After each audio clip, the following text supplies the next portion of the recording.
ای خدا گردنم. الان شبه، باید آرومتر رانندگی کنی. زدی به من. حالتون خوبه؟ خوبم، شما خوبی؟ آره. توی شب با این سرعت رانندگی نمی کنن. در این عکس میگیرین؟ چی؟ نیازی به عکس گرفتن نیست. چی داری میگی؟ واسه اثبات تصادفمون به بیمه است. از کجا بدونم بعدا نمیزنی زیر حرفت؟ ماشینم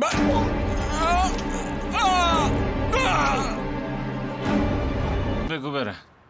همه لطفاً برید. ببخشید، بعدا هم میتونید عکس بگیرید. فعلا از اینجا برید. لطفاً برید.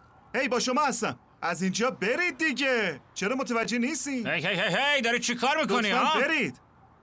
برید اون ور، خیلی لفتش دادی.